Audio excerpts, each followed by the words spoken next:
Hey guys, I'm here today with Mr. Bill Hart, who has spent over 20 years coaching some of the elite corporate professionals, and more recently has spent a lot of time with a military elite trying to work out what sales professionals can learn from them, because he's found some very interesting, connections. So, on that note, Bill, how are you, and where are you hailing from today? I'm good, man. Thanks so much, Joe. It's great talking to you. I'm hailing from Southern California today, where we pay to have good weather, and today we have good weather. Good stuff. Good stuff indeed. All right. So, Bill, tell us a little bit about how this whole project came about. How do you decide, hey, I'm going to go interview a heap of military professionals? Because that doesn't seem like a normal thing to do. I love that you phrase it that way, because I actually forget. I started doing these interviews 6 years ago, and I forget what it was like in the beginning. You start reaching out to special forces guys that don't know you and tell them you want to interview them for a book, and they're like, yeah, and who are you exactly? So it was a little strange in the beginning, and I will say that social media made it. There was a snowball that happened that once you start to know a few, and then they can sort of legitimize you by who you know and so on and so forth, that changed things. But the first few were like very skeptical. Yeah, so it happened for me when I read the book Lone Survivor, written by Marcus Luttrell. It's a story of 4 Navy SEALs, and then the title, of course, gives it away that he was the lone survivor. It was later made into a major motion picture with Mark Wahlberg. Most people will probably remember that film, and it's pretty brutal, Joe. It's a tough deployment. It's a brutal environment where, if you remember what happened there, they're trying to take out a high value, or they were either going to capture or kill a high value target. They stumble across some goat herders, or they stumble across them. They're discovered. The Taliban comes upon them, and depending on whose numbers you read, it was either 75 to 300 to 4, right? So it was a pretty lopsided battle. But reading that book and reading the early foundation of Marcus's training through BUDS, basic underwater demolition SEAL training with the SEALs, it just really struck me that, as a coach, I spend time with civilians who do very well financially, or they can't afford to be coached. And yet I still have to remind them that there are some things that we need to be doing, like maybe it's waking up earlier or going to bed earlier or working out or whatever it might be. And it just struck me, these guys were so tight in their training and their mental mindset after their training that I thought, there's got to be some parallels between the best of the best in that world and the best of the best where I spend my time with, which is sales and sales leadership. And it turns out there were quite a few bridges. Okay. That brings me to my next question. Were there any of these military professionals that moved into a corporate or business type career? Such a good question, man, and not one that most people ask, so I love that you see that. So the first guy that I spoke to is a guy named Andrew Paul. Andrew is a Navy SEAL, and I always like to say this because I'm taller than he is. He's like 5'8". He would tell you that Navy SEALs come in 2 sizes, small or extra large. And he would also tell you that he could kill you with a spoon, right? So he's that guy. When he was in BUDS, he held the record for the longest time underwater, and I would be making an abysmal guess if I tried to remember what it was, but he could hold his breath longer than anybody else. But yeah, he's such a great example. And Andrew went on to become a friend. I actually coached him for a period of time. And he moved into mortgage lending. As you know, I spend a lot of time in that world, Joe, in mortgage lending. And he went on to become a loan originator and a producing branch manager. Now, he's still a veteran advocate, so he's got that part of him. And he's a lieutenant commander in the SEALs in the Navy reserves right now. But there was that. Nick Palmisano is a retired Army Ranger, and he's kind of a serial entrepreneur. So interestingly enough, he's gone on to start, I think, 3 different clothing companies. And it's all in the kind of casual military T-shirts, CrossFit gym kind of thing, right? That sort of thing. Not uncommon. You find these guys when they come out. Like, I don't know, do you remember the TV series Sons of Anarchy? Yes, I do. That became a huge thing for the military because if you think about it, there's a brotherhood in the military, and then there was the brotherhood in that motorcycle gang, right? So they identified with that kind of renegade thing, and so there you see a lot of former militaries, particularly special operations, getting into anything along that line. So yes is the answer. Several authors, several speakers. Jocko Willink, who I did not interview for the book, you probably know from the book Extreme Ownership, arguably the best book on leadership I've ever read.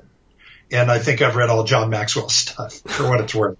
All fantastic, but nothing like when it's battle tested. So, yeah, man, that's what I see. So Andrew in the mortgage business, a bunch of guys in the T-shirt business, interestingly enough, CrossFit gyms, jiu-jitsu gyms. Yeah. So a lot of crossover. It's fascinating. It is really fascinating that guys go so much into clothing, a lot of lifestyle kind of businesses, right. Lifestyle kind of, I guess, industries, from what I've seen. Indeed. What makes them successful in those industries? Because I say it's two-part. I'm assuming that a lot of they get support from the military as well, like from other members. Is that part of why they're successful, or is it more the habits they've built up?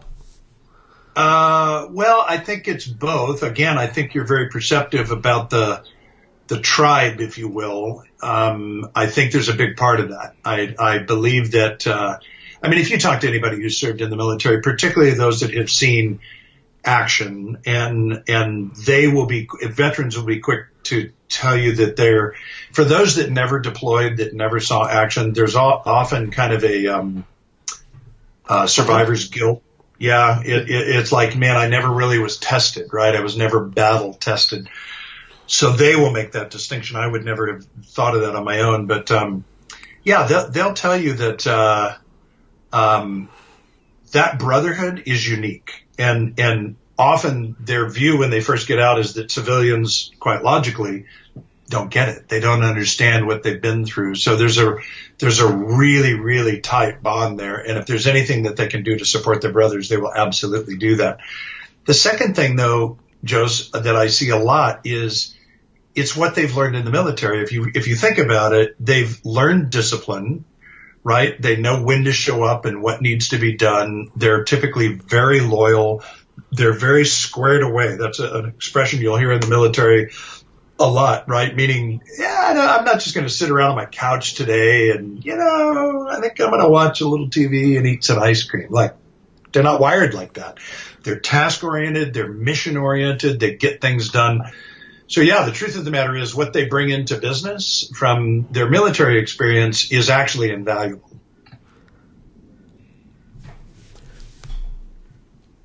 What I'm thinking of here now is so we know how many military people unravel once they come back as well because they don't have that focus.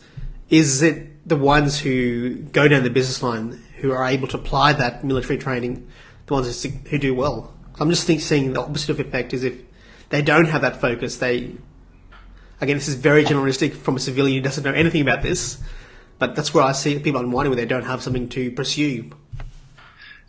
It's a great point. I've never actually thought of it that way, and I think we're on kind of rocky ground here, right? So I don't want to risk armchair diagnosing because there's so many issues with traumatic brain injuries and post-traumatic stress that are legitimate that it's very difficult maybe to focus, right? Yeah. But I think from our perspective, that might be one of the initial sort of decision points is if I have as a matter of fact, let me finish the thought and then I'll do as a matter of fact. If they have a sense of focus and sort of next chapter thinking, I do think that can help enormously. And as a matter of fact, thought I was going to say is I had a guy that was an Army Ranger chaplain. So think about this. He's a chaplain deployed with Army Rangers. So he has to go through all of the same training, but he's a man of the cloth, right? And so he came out and met with me about what we do at Building Champions, which is life planning. Part of what we do in coaching, in addition to business planning, is we do life planning. And his thought was, when these guys, I mean, think about it, man. If you got into, a high level, top tier military environment in your early 20s, and you're in for 10 or 12 years, which is probably not uncommon, all of your really adult formative years have been focused on that. You have become a warrior, and you are probably really good at it. And when you get out and you try and transition into the civilian world, it's going to seem pretty anemic by comparison. So his thought was, and we're continuing dialogue around this, is there a way to help them make that transition ahead of time? So to get them start thinking about what could that next chapter be, right? In the U.S., we're starting to see more and more veterans now entering into politics, not just business, but in politics, because we saw it after World War II. And then there was like a gap. There was a long gap where we just didn't see a lot of veterans serving in politics. It's the same in business. But to your point, I think having a clear direction is enormously valuable. Okay, tell me a little bit more. What is it that makes these guys... let's focus on a few of the guys you talked about, the fashion guys. What is it that drove them to be... Let's define. What is success for these guys, firstly, when you say they're successful in their careers? Can we define that a bit better? And then can we go into a little bit of what's carried across from the military into their civilian life or civilian business careers? Yeah, so I just want to make sure I understand the question. Are you saying what made them successful in the military first? First, can we define what success is to you when you're saying these guys are successful? And let's just start with the clothing guys, because that's, I guess, quantifiable. Yeah, I mean, Andrew, I can tell you firsthand because I've coached him and he's become a friend. I would probably put him in the top 5% of all mortgage originators in the U.S.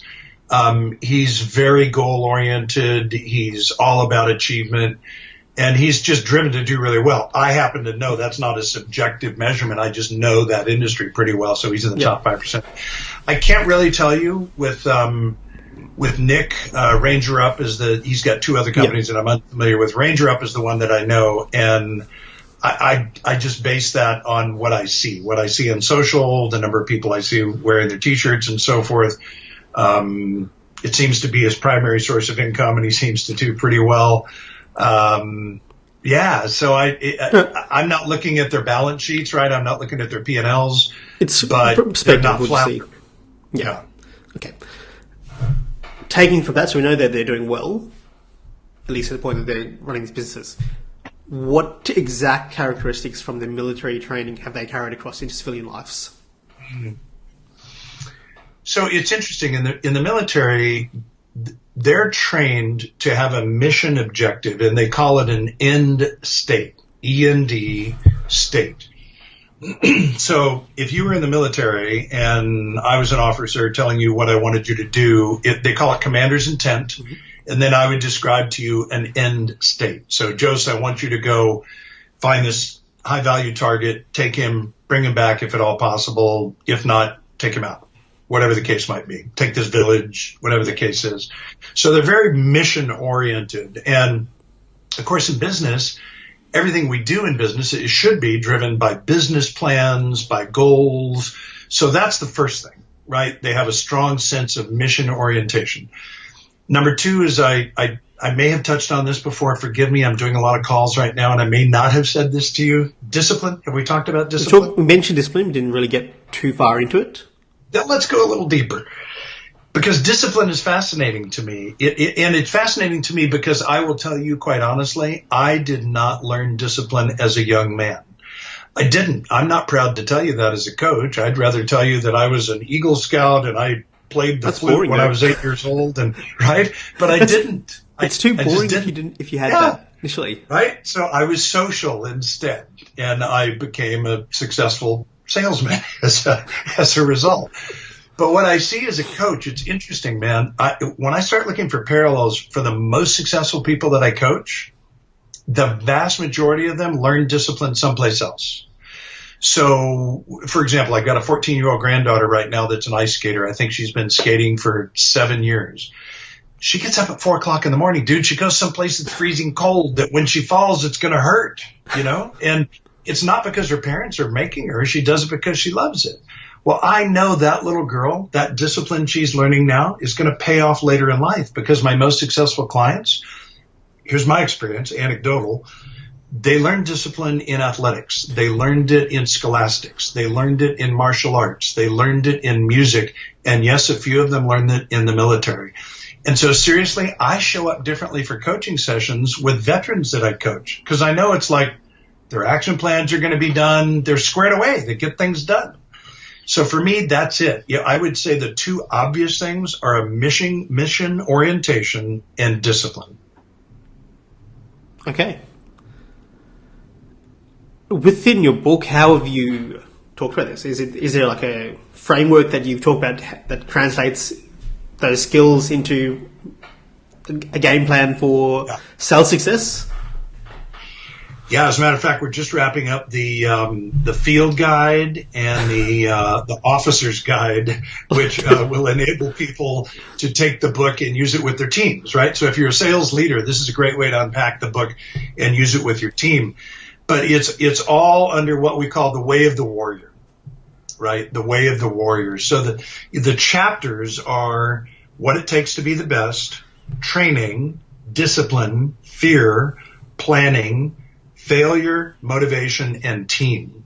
And I've sort of laid it out in that direction along with my co-author, Bill Blankshin, who is phenomenal, by the way. I would not have a book if it were not for Bill Blankshin. So I just props to Bill. Seriously, here's what I learned, Joseph. If anybody's watching this and saying or listening to it and says, man, I want to write a book, but I don't know where to begin. Here's what I learned about myself. I could sit down with my laptop, right?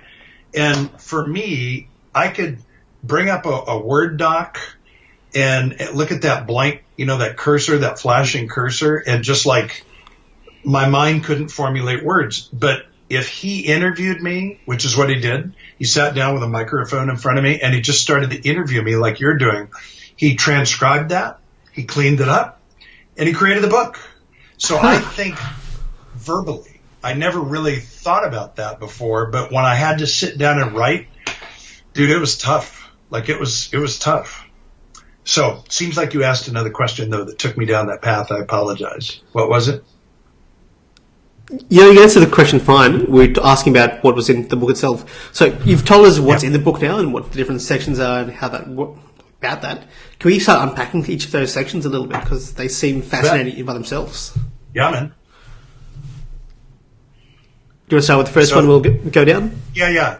So the first is what it takes to be the best. And some of that is what we've already talked about. It's where I kind of set the stage for drawing a contrast between the best of the best in the military and the best of the best in the business world. And I start with two fictitious characters. One that's a fictitious Navy SEAL candidate who's going through BUDS training.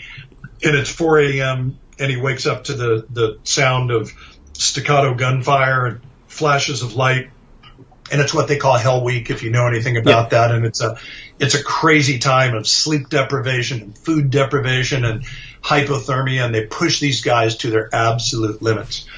I contrast that to a guy in St. Louis, Rick, who's not real, but he is based on one of my actual clients, who wakes up at 4 a.m. and the very first thing that he does is he takes a look at his life plan and his business plan to calibrate his day so that he knows this is what I'm going to do today and this is the direction that I'm moving. And legitimately, the guy that I based that on was waking up at 3:30 a.m. for a year. And I should probably point out that at probably 40 years old, he now owns 100 rental properties. 100 rental properties. And he's done remarkably well. So I look at that elite example. He would have only started in his mid-30s too. Probably early 30s. Early 30s, so less than 10 years. But interestingly enough, watch this. While he didn't serve in the military, he did come out of the gym business, meaning he was a physical trainer, right? So he would help people get into shape. He became a manager, a club manager. I think he then became a regional manager and then moved into the mortgage business. But discipline, right? So there's the parallel. Anyway, that's the first chapter that I unpack a lot around that. But that's chapter 1. Sorry, that's actually chapter 2. And chapter 1 is just kind of the overview. Chapter 3 then is training. And so what I learned from that group, the elite in the military that I just didn't really know, is how unbelievably valuable their training is. Obviously, their lives are going to be on the line. So, when you talk to the men and women that are on the ground, this is not as applicable for the pilots as example, but the men and women that are on the ground, they focus on 3 things in their training. It's shoot, move, and communicate. So if you think of any recent film or TV series that you might have seen around the SEALs or the Rangers, they all kind of do that same thing, right? Like, that their shooting is always spot on because they just train like crazy for that. The ability to drop magazines and swap them out in the dark, clean their weapons in the dark. That's what they train for. Shoot, move. The way they move, you see it where they kind of tap each other on the shoulder and they do this kind of thing, right? I'm sure I look totally hokey to any veteran who's watching me do that, so forgive me. But that's all thought out. It's all done ahead of time. And even then communicate with their earpieces. They are training to communicate with the fewest words possible to be abundantly clear with no misunderstanding. So there's a reason for that. Not only the phonetic alphabet, but even the way that they describe targets. Like if you remember the movie American Sniper, it opens with Chris Kyle up on a rooftop, right? And he sees he sees a woman and a young child, and they've just described another, as they phrase it, I think they say military age male, right? So all of that is trained in them.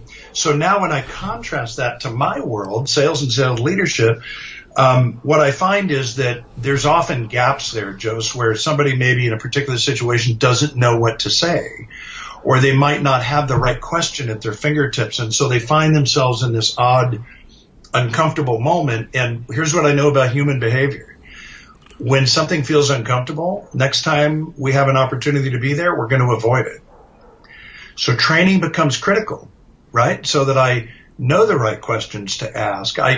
My wife, Tony, and I just bought a car. We bought a car from a guy who, so I'm 63, right? So I can go down this path. He would have to have been 73, this guy. And he's just the guy that was there when we walked into the dealership, and nice enough guy, but I have to be honest to say that I questioned whether or not this was the guy I wanted to work with. And as we kind of get back to the point where we're going to go talk to him, well, come back, let's just talk about a few things, right? The typical situation. I'm thinking, am I with the right guy? But I got to tell you, man, this guy was fantastic. He knew all about the car. Once we bought the car, he was the guy that was sitting next to me in the front seat showing me how to connect Bluetooth and sync our iPhones. And it's like, good for you, man. Because he was trained. Yeah, I mean, when he was learning to drive, cars had metal knobs and dashboards and no seatbelts. And today, he's training somebody 10, 15 years younger than him how to use the electronics. So training is critical in our world, and sometimes we undervalue it because we think we're just, good with people. I can just wing it. I'm going to tell you, I think that's a mistake. It's almost that unconscious knowledge that you think you know, but when you actually get in a situation, it's just not good enough. That's right. That's right. Yeah, I mean, if where you're heading with that is the unconscious competence, right? And then we work backwards. So just incompetence. So for the person who's not prepared, the conscious incompetence is holy cow, I don't know what I don't know. I need to go get prepared. So that's what really struck me about the military, is that they're always training, and it actually never stops, right? As they move up through the ranks, the training just continues because they have to be as sharp as they possibly can. I think people like me in my world need to step up a bit in sales and leadership. Here's the way I refer to it, Joseph. In Bill's world, I call it pouring white paint in my bucket. I feel like if I'm going to be a coach and I'm going to bring value to somebody, I just did this the other day. There was a new software that I was unfamiliar with, and I thought, you know what? I've got to schedule a demo so that I at least understand it, so that I can better communicate that as a possible solution to my client. I don't have to be an expert at it, but I should be familiar with it. That makes sense? That does make sense.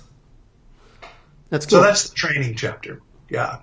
You want me to roll into discipline? Let's roll through. This seems exciting.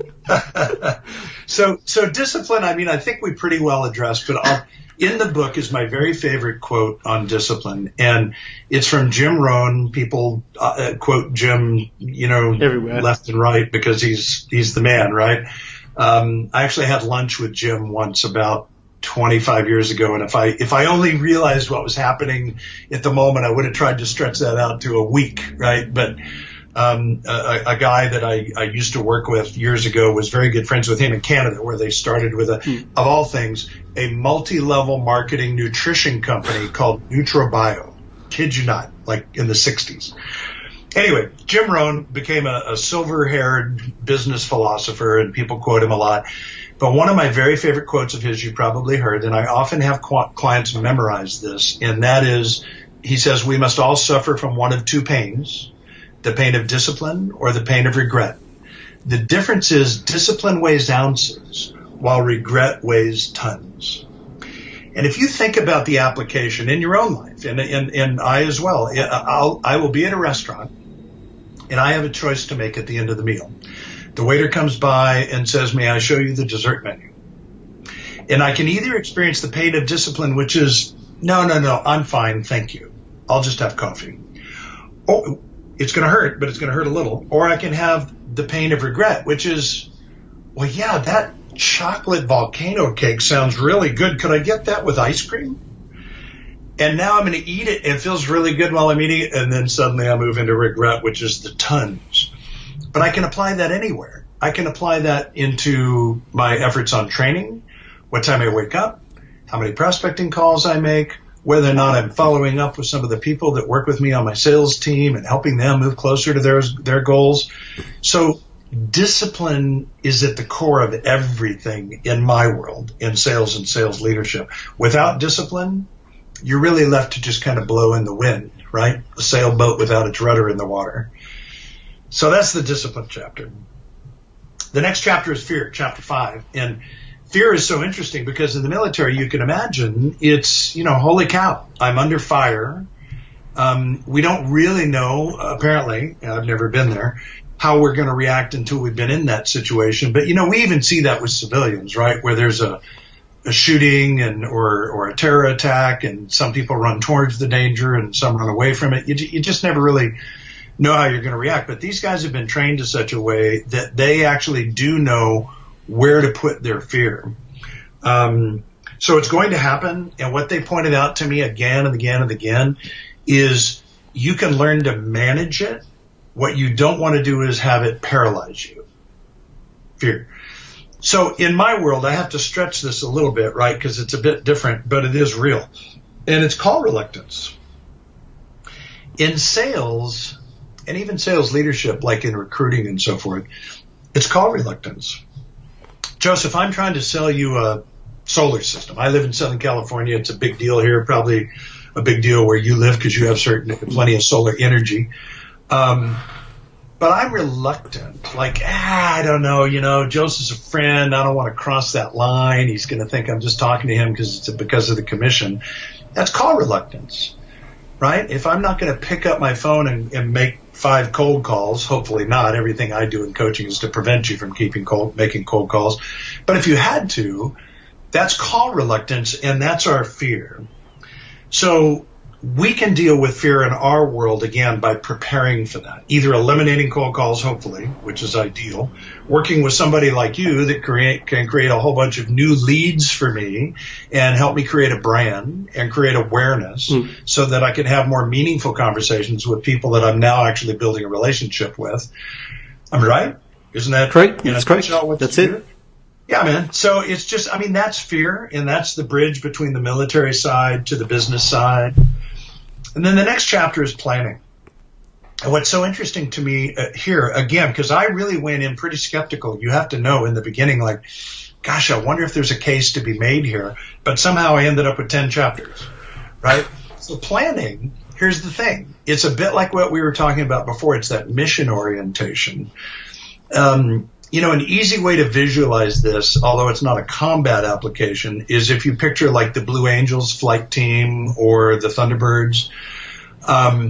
They go in with a plan for every single show that they're going to do, but they start with their wings 8 feet apart. And then as they practice, they get to the point where they're literally 18 inches apart. You've seen the videos, right? It's unbelievable.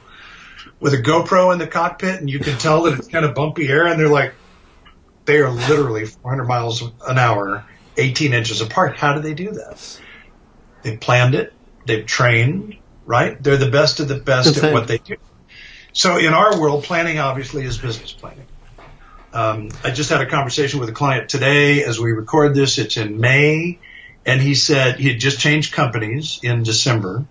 So he moved to a brand new company. It was kind of a big deal for him, sort of reinventing his business. And he said, Coach, I don't have a plan. Like, I don't have a business plan for the year, and it's almost May. We need a plan. You got to put a plan together, right? We need a chart on the wall. We got to start measuring how you're doing. So planning is as real in the sales world as it is in the military world. And then chapter 7 is the one that I think most people are going to look at. And you may not be old enough to remember, Joseph, but RCA used to have a dog, a Dalmatian, in their ads. And it had this sort of head cocked to the side. You know how a dog will kind of give you that, huh? Mm-hmm. Right? That's the reaction I think most people are going to have when they say failure. Like, seriously? You did a chapter on failure? I definitely did. And it's because, let's stay with the Blue Angels for a moment. One of the things that the Blues do after every show is they have what they call a nameless, rankless debrief. Have you ever seen videos on this? I think, I'm not sure this one in particular, I've heard something similar. It's interesting. So you could Google or better yet, YouTube search Blue Angels debrief.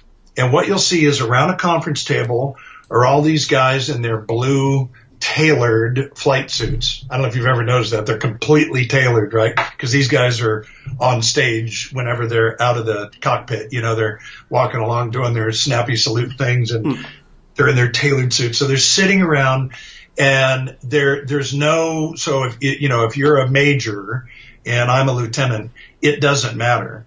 I can call you out on the fact that you were 200 feet low on your altitude. And the reason that that's done is it's a safety issue, right? Here's the antithesis of this. There was a story I remember reading, it might have been a Harvard Business Review article, but it was about Asian culture in the cockpit. And there had been, I think, 3 different Korean airline crashes where when they listened to the flight recorder, the junior flight crew wouldn't question the captain because of culture. They flew into a mountain, right? So they had to retrain them to say in the cockpit, you must view that relationship different. You've got to call out the problem. You can't just sit there and be like, well, I can't possibly embarrass him. Dude, you're flying into a mountain. A little more critical thinking, less authority. Right? It's legitimate. And so in that sense, failure, let's think of Army Rangers and Navy SEALs. That's extreme examples. That's extreme example.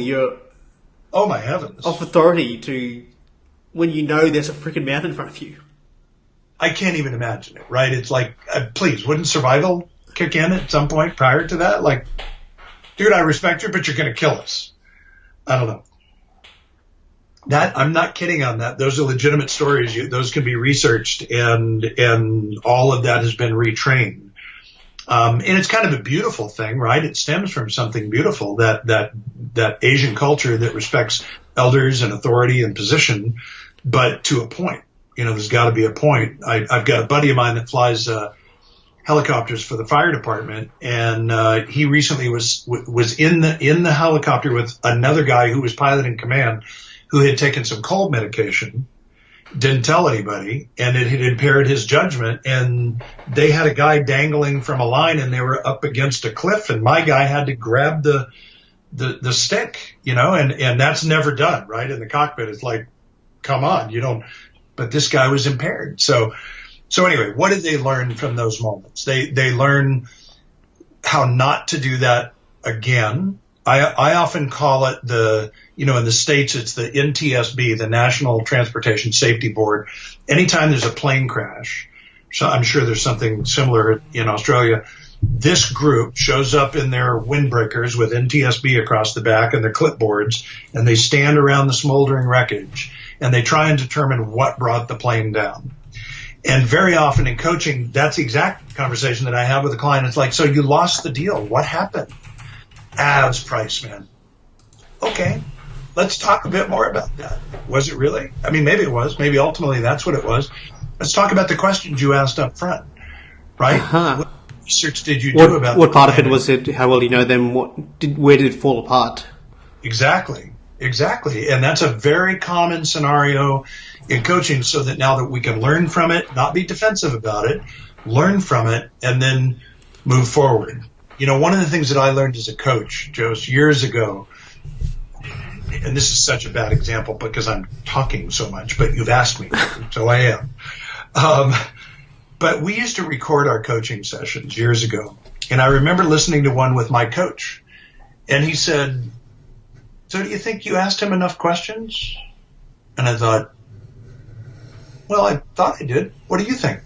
I said, what percentage of the time do you think you were talking versus listening? And I said, I don't know, 50-50? He said, probably 70-30. So I think in the beginning, I was giving little mini seminars in coaching sessions. And what my coach helped me to see was you need to ask more and better questions, which you do very well. So to that end, I took I thought I had one here. Those P-Touch labelers where you can print out a label? And it said, let them complete their thoughts out loud. And I put it on the top of my computer monitor. And it was a reminder to me that you've got to stop talking. You must listen more. Right? So I think failure is arguably one of our greatest teachers. And then that leads into the next chapter, which is chapter 8 on motivation. And, motivation is such a funny conversation. I'm sure you've had many dialogues around this in your business because motivation can be very fleeting. I cannot tell you how many times as a younger man, less frequently now, I would watch a movie, see if you can relate to this, with a guy who's in great shape, right? I'm looking at this actor, this lead character, and I'm thinking, man, I'm going to start working out stronger tomorrow. I'm going to be a little more careful with the ice cream and the hot dogs, right? Because I'm so motivated, but it was fleeting. It wasn't true motivation.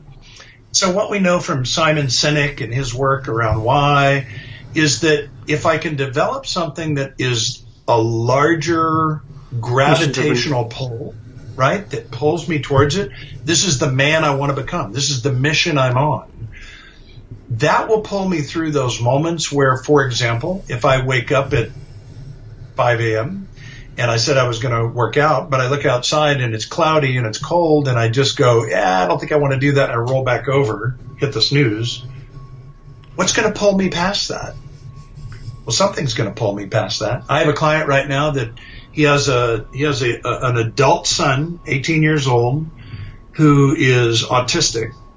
And severely autistic, and he's realized, he told me the other day, well, not the other day, it's actually been a couple of years, he said, I've now realized that the federal government and the state of California where he lives will not be able to take care of my son. So I need to take care of my son, which means his goals are bigger than just providing for his immediate family right now and shelter. He needs to think through, what if he lives to be 85 years old? I need to have a plan for that. So it's a very extreme example, Jost, but we need something pulsating out there that's drawing us towards it. That's what the motivation is that I'm referring to. And so in the military, I don't know if you remember the film Black Hawk Down, the horrific story in Mogadishu where the helicopter is shot down. But there's a moment in time in there where the actor, they're back at the tent and they're getting ready to redeploy. And this guy he's all banged up and he's asking his superior officer, he says, why are you going back in there? And the superior officer says, it's a classic scene. You could, again, YouTube search this. And he says, it's not just patriotism. I mean, yes, I do it for my country, but it's for my brother next to me. And if you talk to veterans, combat veterans, they'll all tell you the same thing. It was always about the man next to them.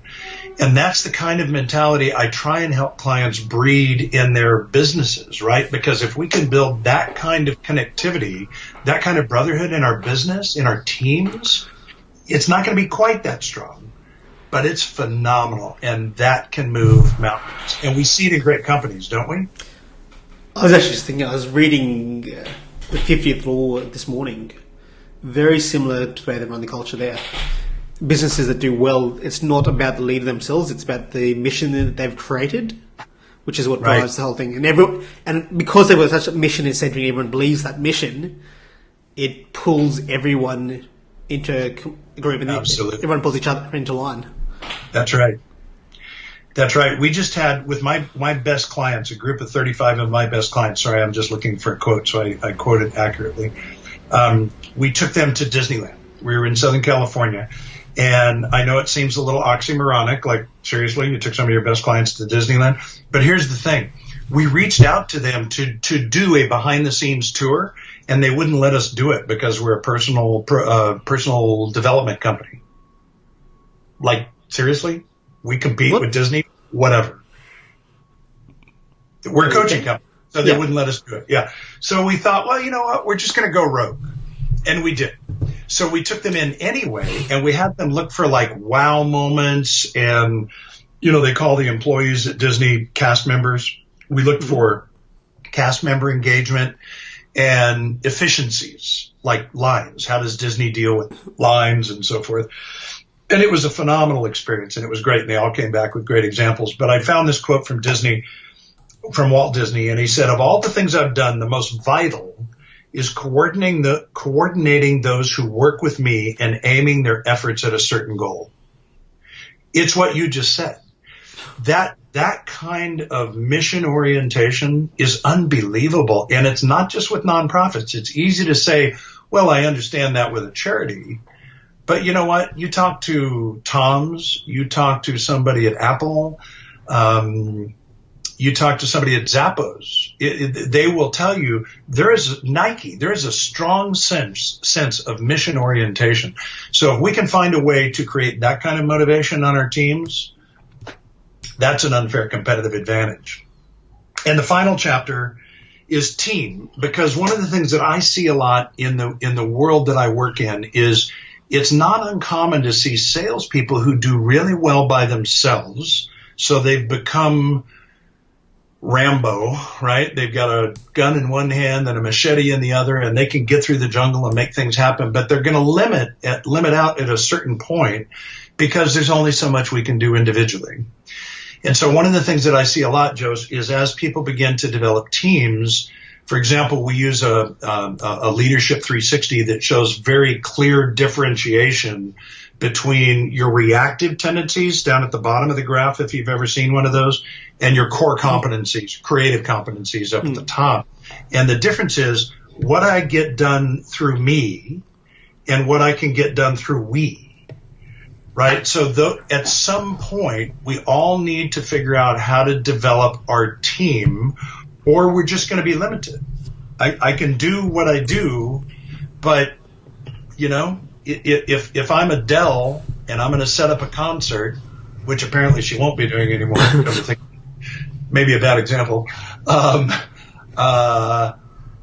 she's not doing the sound checks and laying out the cables and unpacking the truck, right? Which is a huge impact on the overall experience for everyone. Totally. Got a great team around her. So that's the book in a nutshell. And, woven throughout it, we just try, because I'm a coach, I don't want to just pontificate. I want to encourage. I want to empower. I want to help people close the gaps between intention and execution. That's the way the book is designed. I think that is a perfect note to end this interview. If people want to get their hands on the program themselves, the book, and learn more about what you have to offer, where can they go? Yeah, man. So whitecollarwarriorbook.com is probably the best location. There's all kind of bonus materials and things you can get there, and all you can order the book. I used to say wherever books are sold, but that's not really true. It's either Amazon or Barnes and Noble. But once you have that receipt from the purchase, you put that in at whitecollarwarriorbook.com. There's videos there. There's a leader's guide. There's a summary. There's all kinds of cool bonus material that you can get there. If anyone in my audience is actually interested in having you come in to work with their company, how does that work? You bet. So I work for a company called Building Champions. I'm an employee at Building Champions, so everything goes through Building Champions. Probably the easiest way to find me is coachbillhart.com. Be happy to chat with you. Have deployed to Australia twice, so if there happens to be anybody in the land of Oz, love to come back and visit with your group. But yeah, we do what we do all around the country and certainly around the world as the demand increases. But thank you so much, Joseph, for the opportunity. You're a great interviewer. You ask terrific questions. I appreciate the opportunity and look forward to a friendship developing. Thanks again, Bill. We'll see you guys all on the next episode. Take care, man.